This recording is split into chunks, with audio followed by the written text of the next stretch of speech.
Okay, so now we're going to jump into synteyes. We have successfully converted through rolling shutter our plate shots. So I'm going to go ahead and say File, Import Shot.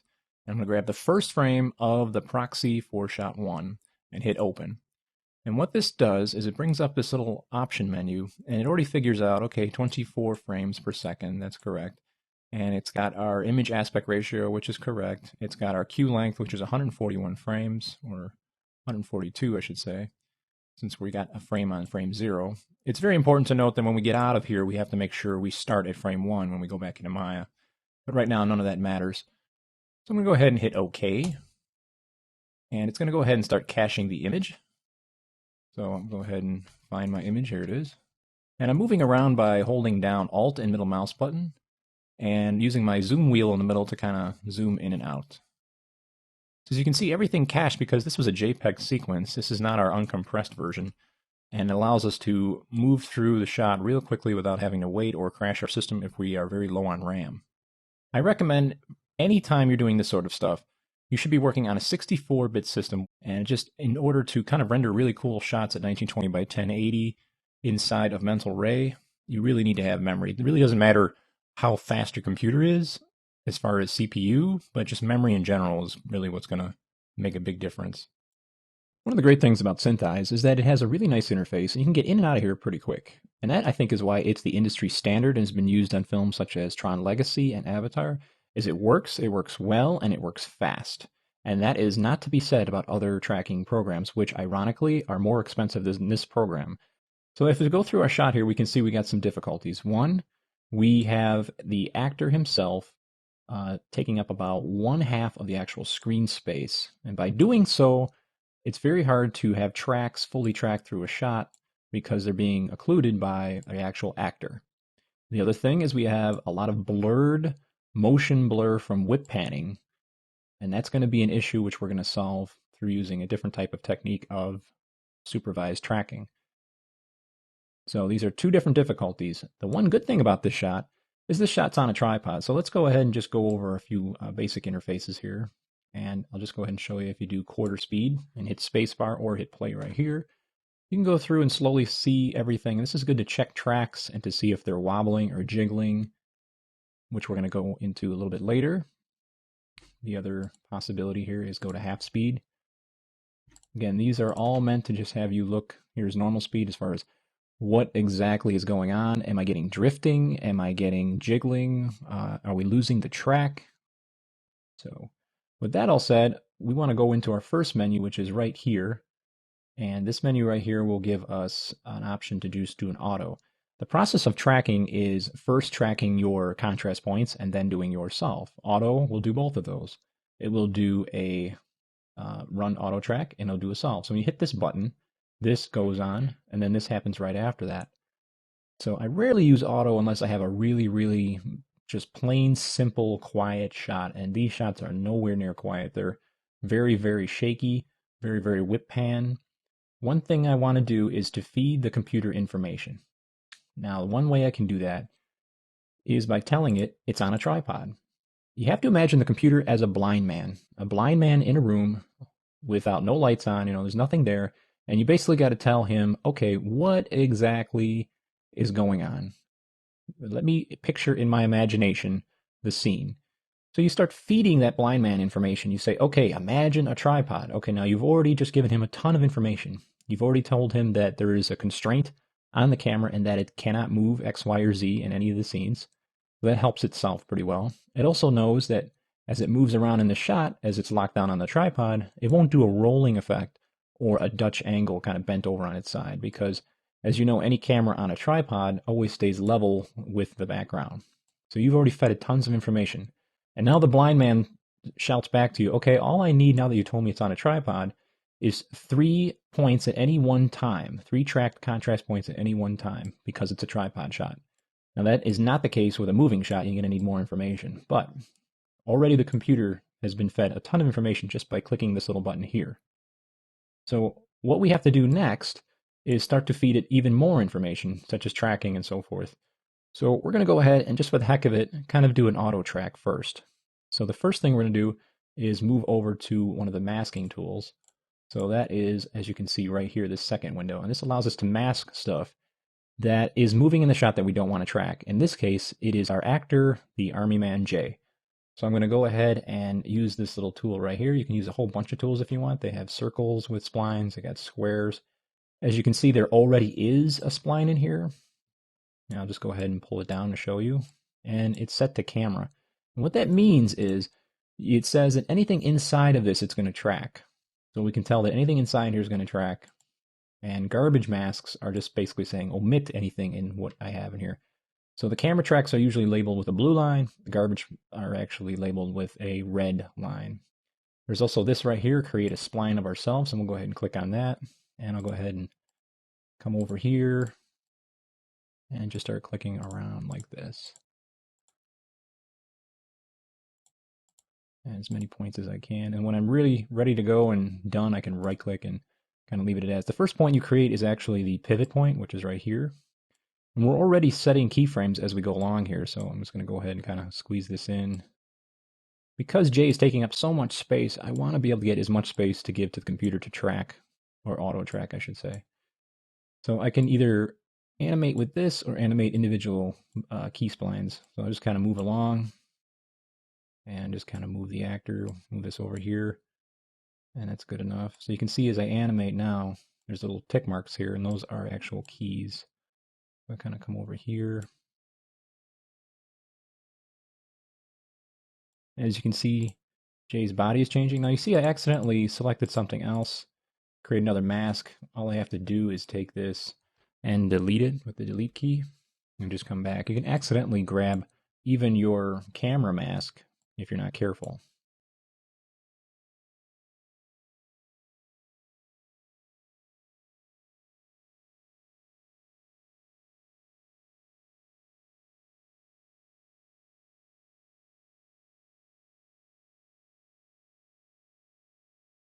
So nothing appears about right there. So I'll go ahead and move it over here and move it in. And then I have to redo as best I can all of these kind of splines. I don't want to get his gun in there.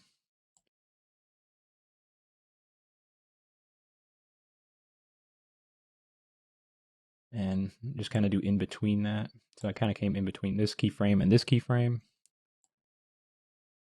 Moving forward. All right. So let's go ahead and just kind of peruse through the animation, and I'll just make a couple tweaks here. This does not have to be perfect. But with that said, let's go ahead and save this. I'll go ahead and do a save as. We'll call this live action C, and we'll go over to tracking files. It's always good to save in iterations.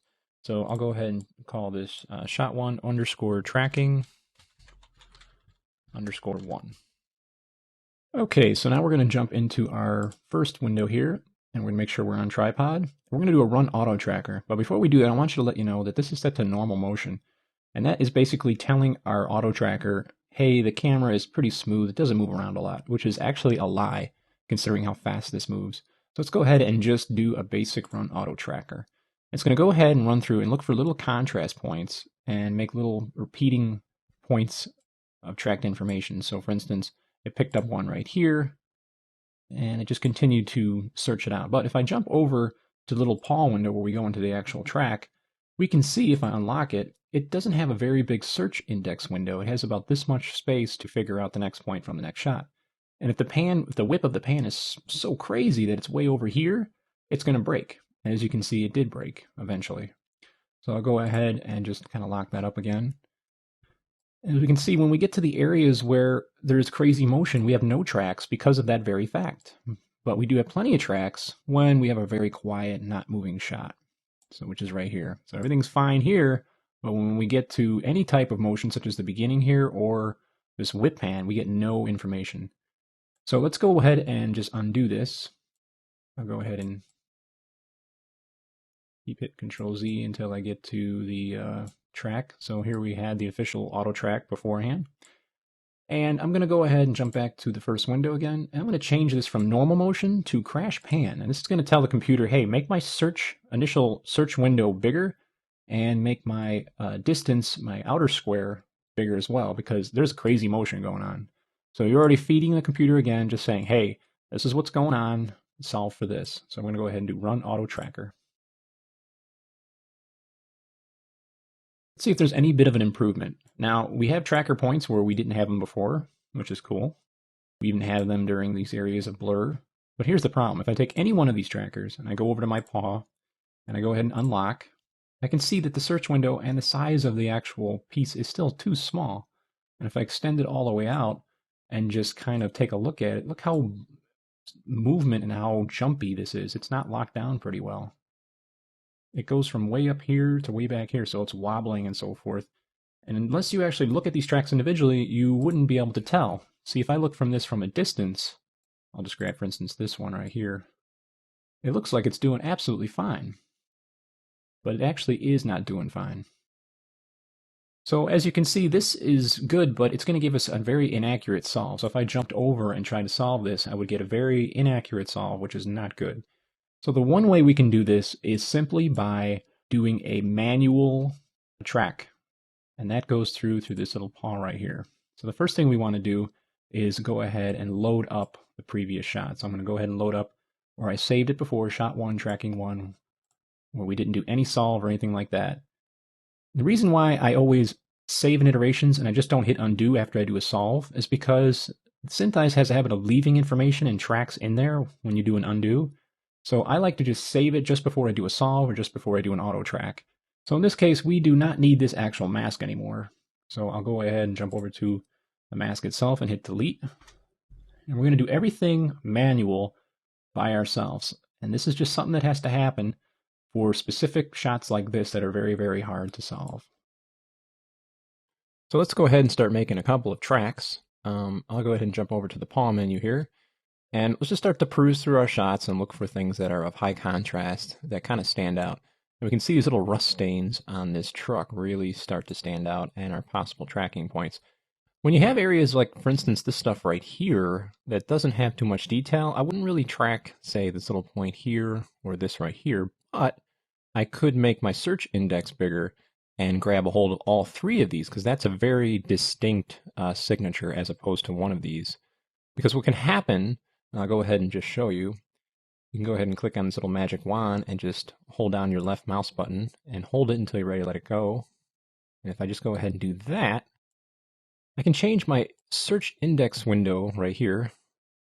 You can see it showing up right here. And I can choose the sort of searching outer window here to look around. And what can happen is there might be a confusion between this and this because they look alike. So I can solve that by bringing in my search index here to about right there. But because my shot moves so fast, I need to have this open pretty wide. So if I go ahead and leave this as is and go ahead and start tracking, and we'll track forward, and we'll just go ahead and hit play, and let's see what happens. I'll go ahead and play it back. And actually the computer did a pretty good job of solving, but what could happen is this could pop over to this right here. So that's something to be aware of. So here is in the blue, all of the area that we tracked. So as you can see, it kind of came off and then disappeared. And then we just want to look from the pink right here through and back, and I can see that it held up pretty well, but there is a little drifting. It starts at this end and then comes over to this end or in the middle. So you'll see drifting. Again, not a good thing to have this single piece tracked. So I'm going to go ahead and hit delete. And let's go ahead and do that again. But this time I'm going to go ahead and hold down my left mouse button and extend out my index window here so that I get all of this, these three blotches together, because that's a pretty unique signature. I don't think the computer can get confused. It'll help it from getting wobbly and drift. So I'll go ahead and increase my search index window here, and we'll go ahead and hit play. The bigger the window, the longer it takes. Keep your eye over here, always. So I can come through here and see, oh, it looks good. And it just, because it fell off the screen here, it's kind of gone. So what I can do is I can come to the beginning of the frame, or where the first track kind of pushed in. You can see there's a tick mark here because that was manually put. So I'm going to go ahead and reverse direction right here by clicking on this. I'm going to continue to track what this looks like forward, which will be backward. So I'll go ahead and do that. And as soon as J starts to get in the way of the actual scene, we have what comes up to be a light sky blue mark, which means I'm not sure about this. Blue is like, I've got it, it's pretty solid. Light blue is, I'm not sure about this, but I need you to verify. So I'll kind of look at it and go, not good. But I can manually do this, even with Jay's hair, by looking at this frame with my arrow keys and moving back and forth. So I can move back and forth with my left and right arrow keys. Look at this one, kind of know it's kind of just above and the right of this center blotch. And then move over to my other key and reposition it even with Jay's hair. As you can see, it creates this automatic tick mark, which means this was manually chosen. So I'll go ahead and go back and forth. I could see I need to be up a little bit, so I'll hold down my left mouse button in this window and back it up. You want to be as accurate as possible, guys, and this is something you want to do in a very well-lit room, and make sure that the lights are on in your house so that the back of your monitor, the wall that's against the computer, is actually lit, so your focusing of your eyes doesn't change, and you just have everything so that you don't get a headache, basically. So if I go through it now, you can see that there is a little bit of wobbliness there. I'm going to go through it like this by holding on my left mouse button and dragging, but it looks pretty solid. So I'm happy with this track. And to make sure it doesn't go on its own and get its own ideas, I'm going to go ahead and lock it. And that's what this is right here. So we'll just lock the track. And we have our first successful track. Now, if I hit this little thing next here, this is sort of our graph editor, as you can see. And this tells us from a color gradation from red to yellow to green to gray. And what that means is in red means, hey, I need more tracks in this scene. And as you add more tracks, it'll start to build. There'll be like little yellow lines in here going straight up and down. And then eventually green saying, you're good to track, but it'd be probably best if you get the gray, which gray means I've got more than tracks than I need. So this is really the computer telling you, in this case, red, I need more tracks. You kind of go back and forth to this graph editor just to see how everything's going. So with that already said and done, make sure we're on tripod, and we're going to go ahead and start making more tracks. So I'm just going to go ahead and save this just for you guys to use as an example. So I'll just go ahead and call that tracking 2. All right, so now we're going to go ahead and create a combination track. So I'm going to take this little black mark here, which is a rust mark, and create another track on here. And I'll go ahead and extend it out like so. And I'll go ahead and hit play, tracks it through. And then when it gets hit by J, it kind of stops. Now we want to just take a look here because we've got a little bit of a blue mark here, and here, sky blue. And that means that we might have an issue as far as the track itself. Did it actually track correctly? And I think it's comparable enough that we're in the safe zone. But when we get about here, that's when we break. So I'm going to go to that frame and hit the stoplight here to shave it off all the way to the right. And just kind of play through the animation. And I'm going to hand key this one right here to match this right here. So I'll come over here, come to this one, and hold down my left mouse and drag it. Remember, my eye stays right here. And just go back and forth. And you can see it changes in size, but from the blur, but as you can see here, the center point is exactly the same. So it's blurred equally left and it's blurred equally right. So I'm happy with that. I'm going to go ahead and back trail. So I can back trail by hitting the reverse direction. And if I want to, I can actually close this up a little bit so I can see if I get maybe 2 frames. And I'll go ahead and hit play. Let's see what we got. And we hardly didn't get anything. So if that's the case, I might want to hand key one right here. So I'll take this one right here, hold down my left mouse button, place it somewhere, and use my arrow keys back and forth to position this one manually. And it's pretty good. So as you can see here, as I go through here, we've got a pretty solid track. So I'm going to go ahead and lock it. I don't kind of remember that where the position is at. It's more like in the perfect center of this blur. Kind of like right here below this indentation in the center, because I'm going to go to the point where it's no longer occluded by the actor, which is right here, and try to match that up. So I'll kind of memorize like, okay, it's kind of like right here, jump over here really quick, and put this about right there. And I'll go ahead and hit play and play through the animation. So we're going backwards now. And we didn't have much to catch, so I'm just going to go ahead and shave it. And we'll just go ahead and track forward. And as you can see, I'm starting to get a lot of error information here on the first frame. It's kind of getting real goofy. So you got to be careful of that. So I'm going to go ahead and go ahead and track this. As you can see here, it goes from here to here. So I'm going to just hand key this one up a little bit and put my arrow key back and forth. Just try to get that key through. It seems to be having an issue. Alrighty, and we'll just go ahead and play it through. That's about as far as we can get. You just want to be able to kind of use your left mouse button and scroll back and forth just to make sure you don't see any jumps, any drifts, nothing like that. So I'll go ahead and lock that. And while that's selected, I'll go ahead and hold down my shift key and grab this one right here, this first track. So then we got this track and this track. So with those two selected, I'm going to go to tracks, and we're going to go to combine selected tracks, or shift 7.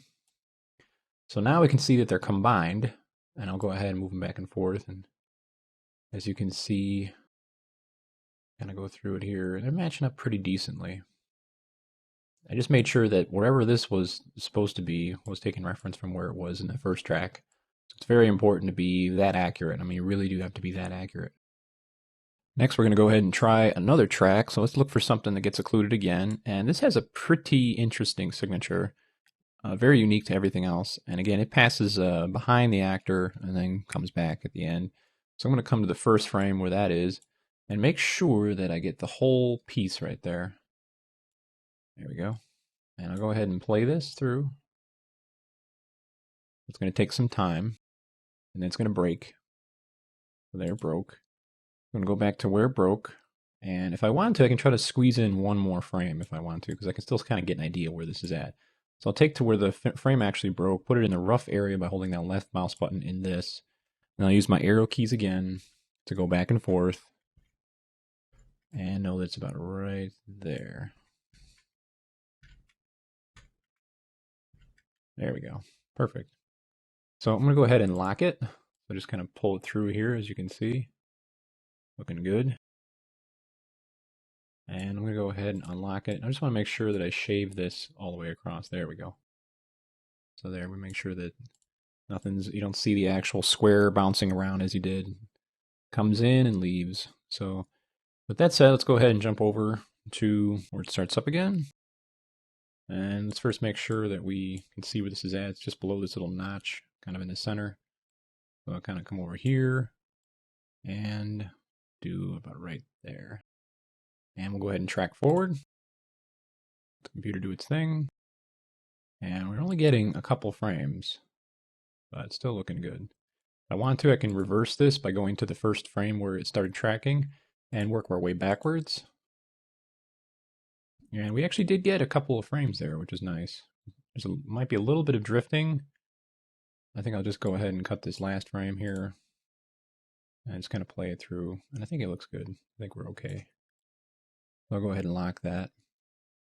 So we have this track selected right here. And I'll go back to the front where it comes to be around here. Grab this track, holding down Shift.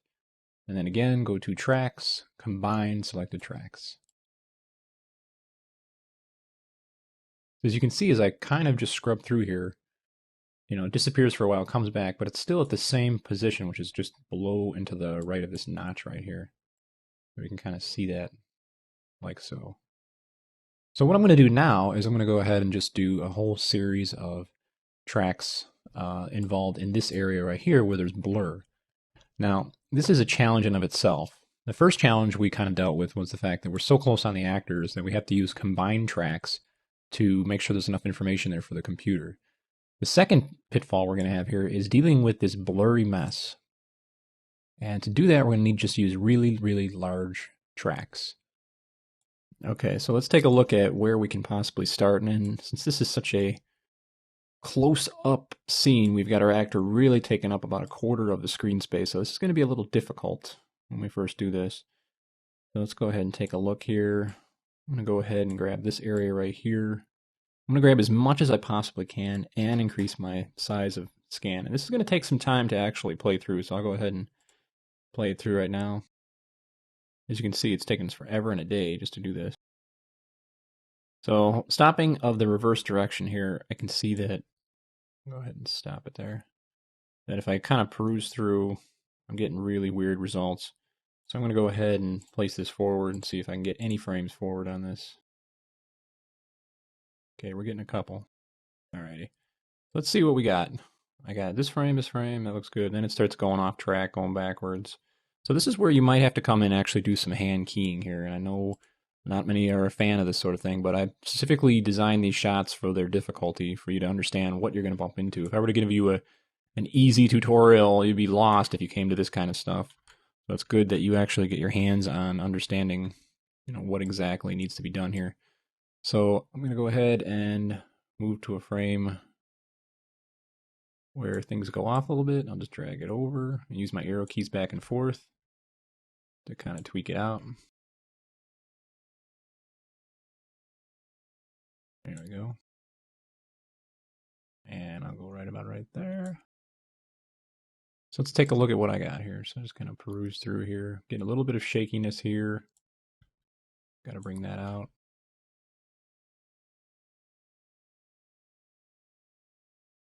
All right. And I think I can get one last frame at the end here.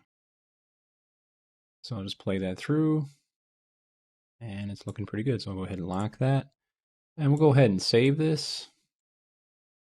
And I'll save it as shot 1 tracking 3. And let's go ahead and start looking for one other shot that we can do, or a couple more tracks here in this blurry mess. Let's go to around frame 60 here. And as you can see, we've got some little areas we can play with, such as back here near our infinity point. So I'll go ahead and just drag and create a really large area. This is a pretty unique signature, and I'm just going to allow for my search window here to go through pretty big. So we're getting a pretty heavy whip pan here. And it's not so much the vertical, but the horizontal that we have to worry about. So I'll go ahead and track forward and hit play. Alrighty, so we got some solid 4 tracks there. I'm going to come to the first frame, reverse it, and hit play. I want to keep an eye up here. If I see any light blue showing up, that means something's wrong. And at this point, because the image seems to be changing in definition just a little bit because of the blur, I'm going to go ahead and stop it at this frame and just tap once in here. And that will redefine what it is it's searching for, because the physical attributes have changed or have given more detail now. It just helps the computer.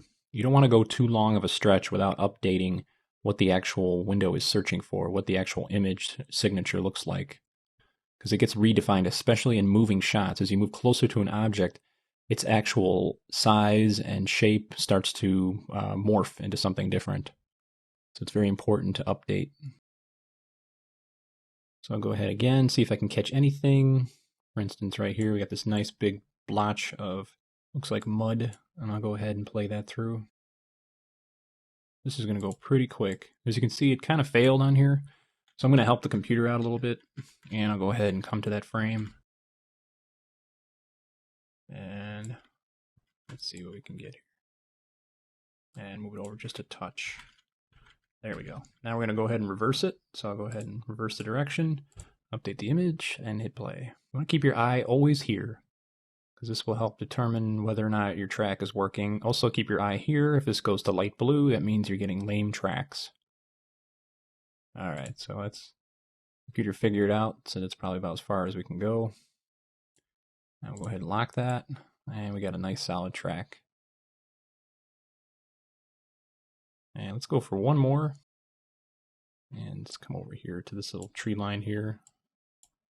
And you can actually save time by bringing this down to something like this. You don't have to have this huge window, but you want to have enough of a very unique signature that doesn't look like it's the same here or here. See, this looks familiar. This can almost pass off as something here. So you got to be aware of that. And the only difference is this is different than this as far as distance. So you can see this looks like a repeating pattern here and here. So you got to be careful that if you see a repeat of pattern, you got to extend this out a little bit more. So in this case, I'm going to go ahead and just leave it as is, and we'll go ahead and update and move forward and see what happens. All right, so I'll kind of stop and kind of move back here. Go to the first frame, reverse direction. So at this point, I'm going to use what I learned from collecting or connecting tracks and using big search indexes here for the blurry area to complete this entire scene. So first I'm going to go ahead and save it. And then we're going to do a little fast forwarding in time as I do these tracks individually. Okay, so we're at shot 1 tracking 5, and I went ahead and saved it. And as you can see here, I got a whole bunch of really awesome tracks. And the tracks over here in the blurry areas you can see are very, very large, and the ones that are in the beginning here are pretty small. I want to show you a way that you can actually track and actually change the search index window over the time that you track. Because there's certain times where you want to have it big, and certain times you want to have it small. And you can change that while you're tracking. By loading up my graph editor here, you can see that as I go through here, the red is trouble land, the yellow is basically saying, hey, I can get away with it, solve. I just need a couple more tracks, or I can probably get away with it, but just to be safe, give me a couple more tracks. And you notice as I grab this little cursor up here and left drag it across, we have something show up down here, as you can see where my cursor's at. And it says far, and that just says how many tracks the computer sees. And right now it says 2 in this area. In this area we've got 1, 3, and here we've got 4, 6, 7. So you can see what the computer says to say is, oh, look at all the tracks I see here overlapping. This is good, but I need something to connect here to here. So I'm going to go ahead and just show you how you can do that. Let's go ahead and go to around frame 70 here. And what I want to track is this little tiny piece down here. As you can see, it's like a little indentation, a little rust mark, and I'm going to go ahead and shoot for that. Now, if I put a track on here, I'll go ahead and just come over to my paw, and I'll go ahead and put a track on here like this. And if it extends outside the blue window here, I'll go ahead and just hit play. You can see what's going on here. It kind of breaks. That's because it's kind of past the window area. So in order to fix that, I'm going to go ahead and actually grab about that much right there. Extend on my window because there's going to be a lot of whip panning going on. And I'm going to go ahead and hit play now, and I should be able to not have a break. So let's go ahead and hit play. And just to safety, I'll just click in here once in a while to update the image. All right. So that's looking good. Now, as we start to pull back this way, things are going to get blurrier, and it's going to have a hard time tracking that. So what we want to do is increase the actual search index here, the window itself. So I'm going to come to the beginning of the track, reverse the direction, and I'll go ahead and go a couple frames. And then when I get to a certain point, I'm going to slowly start increasing this. Now, this does not change the center origin, which is right here. As you can see, as I change this, it does not affect where this track is in here. So I'll just go ahead and increase this now that I got a little bit more room. And might as well increase this too, since we are going to be really whip panning pretty soon. And I'll go ahead and play it through, and let's see how far we got. So we got about as far as here, and it kind of broke off.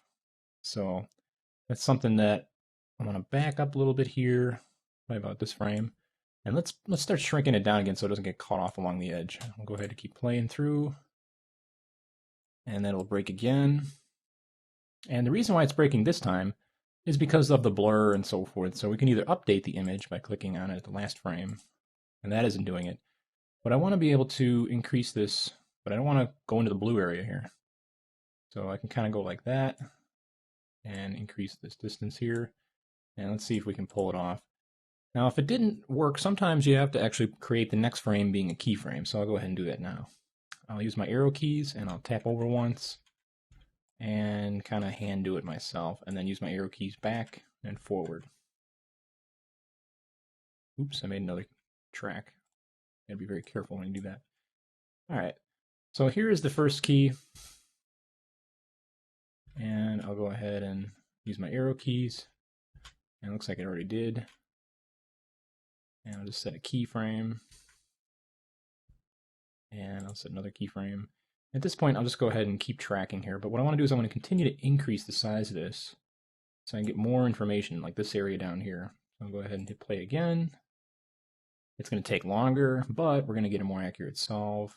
Now at this point, I probably want to be careful because I'm coming close to the bottom of the frame here, so I want to extend this out, maybe grab all of this junk that has a unique signature right here. So I'll just go ahead and keep going. And as you can see, go ahead and double click there. I'm just updating the image by clicking on the first frame. That way it's saying search for this now, as opposed to that tiny little area that we just had. And it's going to take us a lot of time because we have a very large search index and we have a very large, searchable area. Okay, so let's go ahead and see what we have.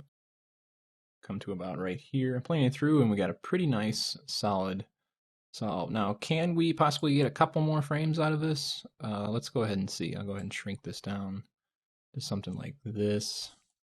Update the image, making a keyframe, and go ahead and hit forward again here. And I don't think we did.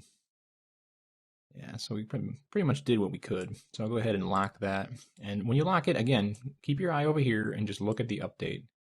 And as you can see, during the shot, we were changing the actual search index, but the center origins always stays the same. So this is very handy when shots go from very still to ridiculously blur, because you want to go from having a small search index to a very large index square when you get to those motion blur wacky pans and so forth.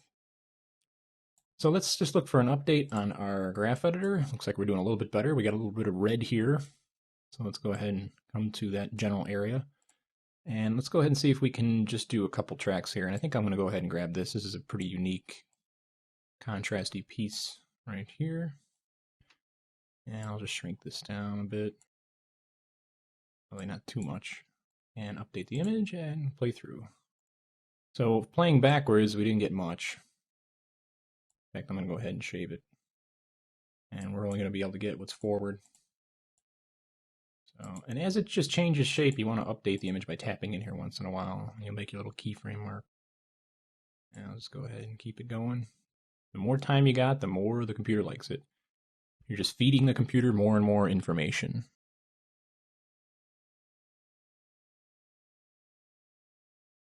Okay, so we've lost it there, as you can see. Now, if that happens, you might want to just backtrail where it get lost. Sort of like ironing a shirt. You just kind of like iron a little bit, then iron over a little bit of what you did before. So I'm going to back up and make a keyframe, and then just keep moving forward here. As you can see, it's already self-corrected. It's figured out the track. And we're about to go into crazy whip pan territory here, so I might want to extend this out. Maybe bring this out a little bit more to take advantage of this little mark right here. And whenever you get into crazy whip pan territory, that is when you want to be careful. So you can see I've already lost the track here, so I'm going to back up and set a keyframe where I lost it. And there it picks it up again. All right. So I'm going to go ahead and lock this. I think I'm pretty confident with it. I'll just wait till it gets about right there and shave it. And I'll go ahead and lock it. And let's go ahead and take a look. While I'm at it, I might as well save. And we'll just call this tracking 6. Always save before you do a solve, like I said before. All right, so I'll jump over to my graph editor, do one last check. As you can see, we still got some little bit of red here, and that's because we only got 2 tracks. Like I said, it really likes to have 3 tracks at any one time. Does it mean it's not going to solve? Not necessarily, but it's just the best if you can. So I'm just going to go ahead and put something in here to sort of connect or bridge the tracks together, to always have 3 tracks at any one time. And I can see that's fine, so I'm going to go to the front of it, reverse direction, and go ahead and get whatever I can. There we go. All right, so I'm going to go ahead and lock that, play it through, make sure it looks good. And now I'll just, again, jump back and say, okay, it's still saying, hey, I'd really like some more tracks here. And I would always err on the side of just being very careful and getting whatever information you possibly can get. You want to have a very confident solve. You don't want to have anything that's kind of guessing, because sometimes you won't figure out you've got a problem until way into the production when you've already laid out your cameras in Maya, and then you're like, oh no, I got to go back and track and do all this all over again. So the next step after this, again, after we track all these shots, is to verify that we have a solid track inside of Maya, because really it's only inside of Maya that you can kind of tell whether or not you have a good track. You can kind of guesstimate within synteyes, but that's not going to guarantee you the best results. And I'm pretty confident that that's probably good enough. So I'm going to lock it. Going to go through the shot. Once more, just check my graph editor. Seems like it's just saying, hey, can we get something? Kind of like in this area here. So actually, I'm just going to leave it to chance and see what we get. So I'll go ahead and save this. All right, now we're ready for the solve. As you can see, I had shot number 6 loaded up, shot 1 tracking 6. And what we're going to do is do the solve in and of itself. Now you'll notice if I go ahead and rush over here and do solve, it's going to give me this error message, no trackers, please fix or set its solving mode to disable for camera 1. Sometimes inside of this program, you will get another camera in here, which we did, and we were tracking on camera 2, not camera 1. So in order to deal with that, I'm going to switch over to camera 1, the one that doesn't have any tracks on it. And I'm going to jump over to my graph editor. And under cameras and objects, I'm going to take the first camera, right click on it and say delete, click. I'll go ahead and close that, make sure I'm on camera 2, go back and make sure this is set to on tripod, and I'll just go ahead and hit solve. And because it kind of solved pretty quick, everything looks good, there's no error messages, and I'm just going to go ahead and play this through, and I'm going to go ahead and just do it at normal speed. Normal speed is where you want to look at the cameras inside the viewports here and just see is there any like jumps or jitters, and doesn't look like there is. You can also look in your regular view here for your camera and look for anything like that. It looks fine. Now we're going to jump over to quarter speed, and I'm going to kind of pull this out a little bit more. And I want to look to see if these little X's kind of come out of the center of these squares. And if you see them do that, then there's drifting, and you have to find out if you have one track that wasn't tracked correctly, or that you didn't have enough tracks in a certain area. Now, if there is some weird drifting, it's because you might have a rogue track that tracks weird. If any of these tracks are off by just a little bit, you are in trouble. So just realize that when you're double checking tracks to make sure they look good and you play them through and scrub them through. If there was a little bit of a drift like here in this area of the shot, then you know that you have to go back and reload the scene up and look for any rogue tracks that's kind of like going around like crazy, because the computer just basically assumes that everything you've just given under supervised tracking is correct, 100% correct. No errors, no nothing. And if you have one single track in there that's screwed up, you are in trouble. So it just assumes and trusts that everything you give the computer is accurate 100%. So we're pretty happy with this. And as you can see here, right now we still have a Z up. And again, we could go under options here. Since we're going to Maya, edit preferences, we could, have it set to Y up Maya, but that's okay. We'll probably have to do some orientation. Now, if we want to, we can bring in some geometry, and that just goes to this little box here. And I'll just go ahead and draw a square box and bring it up and so forth. And I'll use my translation, rotation, and scale to kind of move it around. So I want to scale it down, kind of scale it down like that. And I'll just bring it over here. It's kind of hard to judge distance right now because these points out here are pretty far out. So I'll go ahead and just scale this down as much as I can. A lot of this is going to be right in the face here. And as you can see, nothing's orientated correctly here, so I have to come through here and rotate these individually.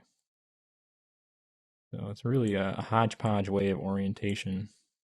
Frankly, again, I just prefer to orientate inside of Maya. I'm not a fan of orientating anything inside of synteyes.